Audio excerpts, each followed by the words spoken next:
ગુજરાતમાં અત્યારે હાલ અલ્નીનો તેની સાથે જે ઘણા બધા એવા ફેક્ટર છે કે જેના કારણે આ વરસાદ છે તે અત્યારે હાલ રોકાઈ ગયો છે। એક તરફ એવું કહેવામાં આવ્યું હતું કે બીજા રાઉન્ડમાં આ વરસાદ છે તે સમગ્ર ગુજરાતમાં વરસી શકે છે, પણ હા ચોક્કસથી આજે પણ ઉત્તર ગુજરાતના ઘણા બધા એવા વિસ્તારો છે કે જ્યાં આ વરસાદ પહોંચ્યો નથી, તેમ છતાં પણ ગુજરાતના ઘણા બધા એવા વિસ્તારો છે કે જ્યાં વરસાદ પડી પણ રહ્યો છે। આજના કયા એવા જિલ્લાઓ છે કે જ્યાં વરસાદ પડી શકે છે તેની સાથે હવામાન નિષ્ણાંત પરેશ ગોસ્વામી અત્યારે હાલ જે ચોમાસું નિષ્ક્રિય થયું છે તે ફરી એક વખત ક્યારે સક્રિય થશે તેને લઈને શું આગાહી કરી છે તેની વાત આ વેધર અપડેટમાં। નમસ્કાર, તમે જોઈ રહ્યા છો નિર્ભય ન્યૂઝ અને હું છું હંસિની।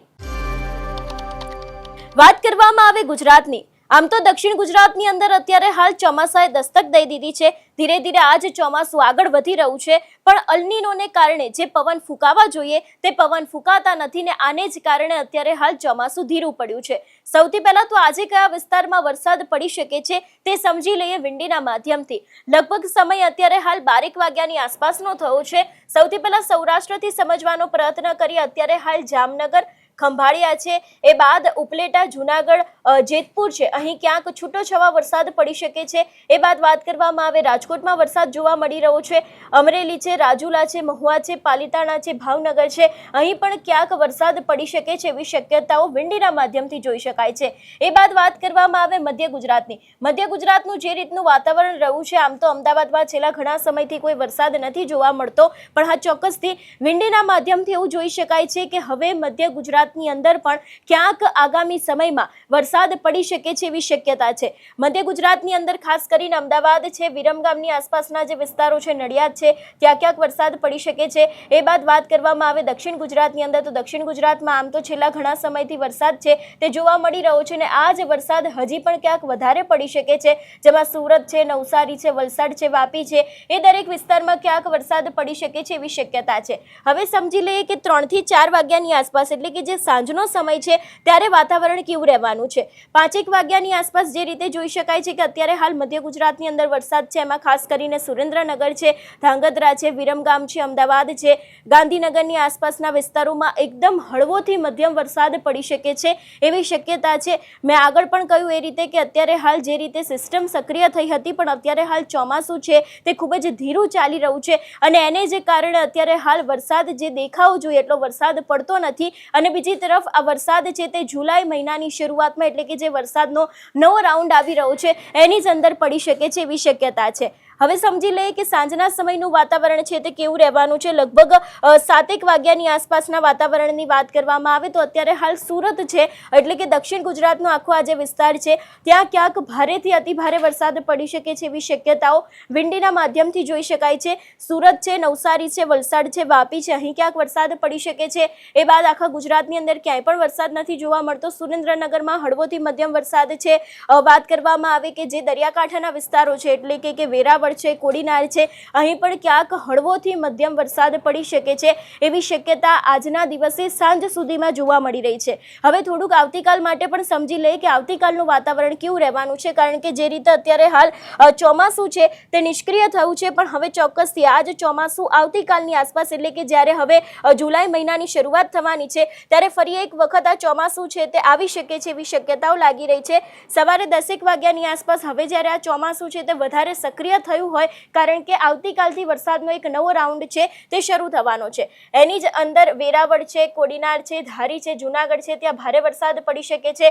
રાજુલા છે, મહુવા છે, પાલિતાણા, ભાવનગર, બોટાદ, ધોલેરા અને આવતીકાલે સવારે અમદાવાદની આસપાસના જે વિસ્તારો છે ત્યાં પણ ક્યાંક વરસાદની આગાહી કરવામાં આવી છે। સુરતની અંદર અત્યારે હાલ ક્યાંક જે રીતે જોઈ શકાય છે કે ભારે વરસાદની શક્યતા આવતીકાલના દિવસ માટે વ્યક્ત કરવામાં આવી છે। એટલે એક તરફ આમ જોવા જઈએ તો જુલાઈ મહિનાની શરૂઆતમાં વરસાદનો એક નવો રાઉન્ડ છે તે આવવાનો હતો અને આ જ નવા રાઉન્ડમાં આખા ગુજરાતની અંદર વરસાદ છે તે પડી શકે છે એવી શક્યતા છે।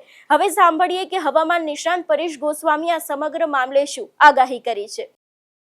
અત્યારે આપણે જે નૈઋત્યનું ચોમાસું છે આગળ વધતું હોય છે, એમાં 24 જૂન 2026ના રોજ જે પ્રમાણે દક્ષિણ ગુજરાતના તમામ વિસ્તારોને કવર કરી લીધા, ત્યાર પછી 24 તારીખથી ચોમાસું છે એક જ જગ્યાએ સ્થિર થયું છે, અટક્યું છે। આજે 29 જૂન 2026ના દિવસે પણ હજુ આગળ વધ્યું નથી। આજે જે કંઈ બપોરે 3 વાગ્યે જે સેટેલાઇટમાં અલગ અલગ રીતે અપડેટ થયું છે એ મુજબ જોવા જઈએ તો ચોમાસું હજુ ત્યાં જ છે, આગળ વધ્યું નથી. એટલે કે સતત 4 દિવસથી ચોમાસું એક જ જગ્યાએ સ્થિર છે. જોકે અત્યારે અરબ સાગરની અંદર એક નવો કરંટ આવ્યો છે અને આ કરંટ છે હવે આવનારા 24 કલાકની અંદર ચોમાસાને આગળ વધવા માટે મદદરૂપ થશે.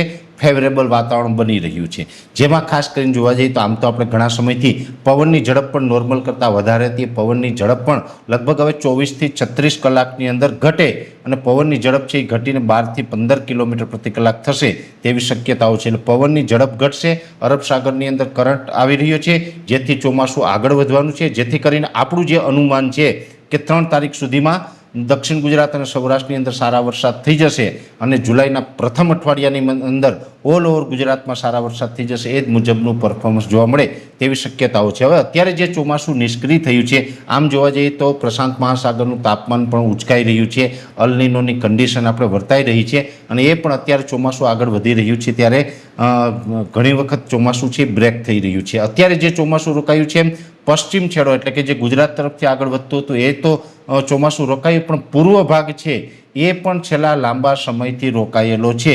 જે પૂર્વ ભાગ એટલે કે બંગાળની ખાડી તરફ થઈ અને જે 7 સિસ્ટર જે આપણે આસામ, મણિપુર, મિઝોરમ એ ભાગો ઉપર થઈને જે હિમાલય તરફ ચોમાસું આગળ વધવું જોઈએ એ ચોમાસું પણ ત્યાં અત્યારે રોકાયેલું છે. એટલે બંને છેડા છે એ નિષ્ક્રિય થયા છે. અરબ સાગર અને બંગાળની ખાડીમાં છેલ્લા ઘણા દિવસથી કોઈ મજબૂત સિસ્ટમ ન હોવાને કારણે આ ચોમાસું રોકાયેલું છે. જોકે હવે અરબ સાગરમાં કરંટ આવી ચૂક્યો છે, એટલે ખાસ પહેલાં તો અરબ સાગરમાં કરંટ આવ્યો છે એટલે આ ચોમાસું આગળ તો વધવાનું છે, પણ દરિયામાં ઊંચા મોજા પણ ઉછળવાની શક્યતાઓ દેખાઈ રહી છે. એટલે હમણાં થોડા દિવસ અરબ સાગરમાં કરંટ છે એટલા દિવસ માટે માછીમાર ભાઈઓએ દરિયો ન ખેડવા માટે સલાહ છે. સાથે દરિયા કિનારે ફરવા જતા હોય તો દરિયાના મોજાથી થોડુંક દૂર રહેવું, કેમ કે દરિયાકાંઠે તોફાની મોજા હમણાં 4 થી 5 દિવસ સુધી ઉછળતા જોવા મળી શકે છે. એ સાથે અરબ સાગર સક્રિય થઈને જે ચોમાસું હવે આપણે 24 કે 36 કલાક આગળ ચાલવાનું છે, એવી રીતે બંગાળની ખાડીની અંદર પણ હવે એક નવી સિસ્ટમ બનવા જઈ રહી છે અને આ સિઝનની પ્રથમ સિસ્ટમ છે બંગાળની ખાડીની અંદર બનવા જઈ રહી છે અને એ સિસ્ટમનો ટ્રેક અમારો અનુમાન છે એ મુજબ ઓડિશા, ઝારખંડના રસ્તે થઈ મધ્યપ્રદેશ સુધી આવશે અને મધ્યપ્રદેશ અને જે ઉત્તર મહારાષ્ટ્રના અમુક ભાગોને કવર કરીને ગુજરાત ઉપરથી આ સિસ્ટમ પસાર થશે. એટલે જુલાઈના પ્રથમ અઠવાડિયાની અંદર વરસાદ તો થશે, પણ બંગાળની ખાડીની જે સિસ્ટમ આવશે એ લગભગ 5 જુલાઈ પછીથી લઈ અને 10-12 જુલાઈ સુધીમાં ભારેથી અતિભારેના વરસાદના રૂપમાં પણ અસર કરી શકે છે. એટલે આ પ્રકારે હવે ચોમાસું છે ધીમે ધીમે આગળ જ ચાલવાનું છે. ઘણા સમયથી અમે આપને જણાવતા હતા કે શરૂઆતમાં ચોમાસું ચિંતા કરાવશે.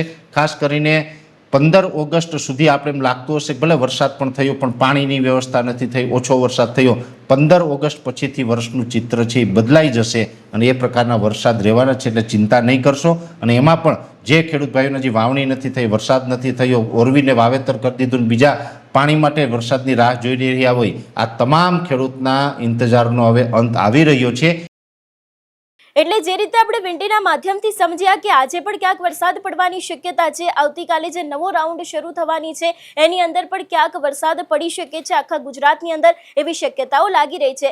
અત્યારે હાલ તમારા વિસ્તારમાં વરસાદ છે કે કેમ અમને કમેન્ટ કરીને ચોક્કસથી જણાવજો. તેની સાથે અમારી ચેનલ નિર્ભય ન્યૂઝને લાઇક, શેર અને સબસ્ક્રાઇબ કરવાનું ભૂલશો નહીં. નમસ્કાર.